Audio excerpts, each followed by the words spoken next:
Picture this: a Maybach being used to transport heavy goods from one location to another. Picture this again: the latest iPhone 17 Pro Max being used solely to send and receive text messages and calls as well.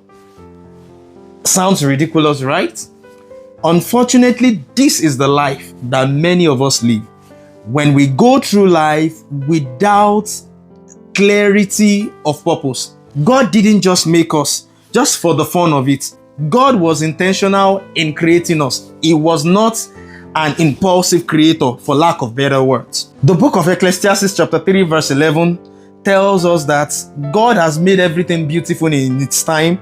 He also has planted eternity in men's hearts and minds, a divinely implanted sense of a purpose walking through the ages, which nothing under the sun but God alone can satisfy, so that men cannot find out what God has done from the beginning to the end. Now, this is telling us that God had a purpose in mind for creating us, and it behoves on us.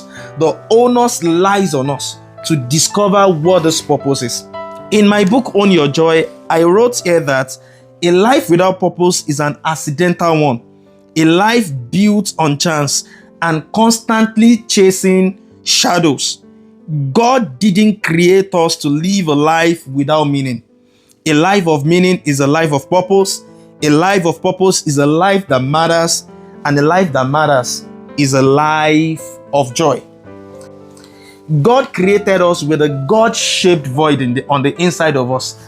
And not until we fulfill that purpose, we will go through life amassing physical stuffs without the true joy of the one who made us. It's right. The songwriter wrote that Jacob's well will never do, but I will draw from you. This whole heart will never do. I will draw from you. God wants us to live our lives with the intentionality of purpose at the back of our minds. So how do I know that I'm living in purpose?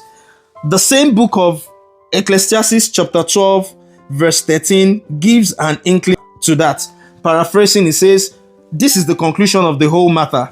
Fear God and obey his commandments. I will read from the Classic Amplified Translation that says that all has been heard.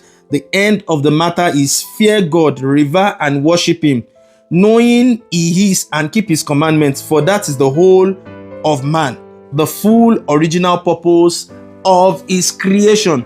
So what gives you an hunch, what gives you an inkling that you're living in purpose is when you fear God and obey his commandments. And what are God's commandments?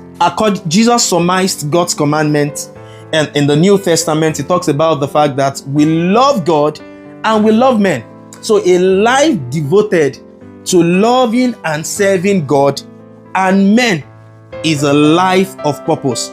You're sure, you're certain you're living in purpose when you live beyond self, when your life goes beyond me, myself, and I. Your life is not just centered around attaining the highest educational qualifications, getting married, getting a well-paying job, giving birth to children, and stuff like that. No. The very intent of God for creating you is to fulfill purpose.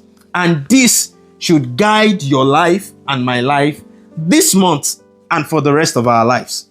You are loved.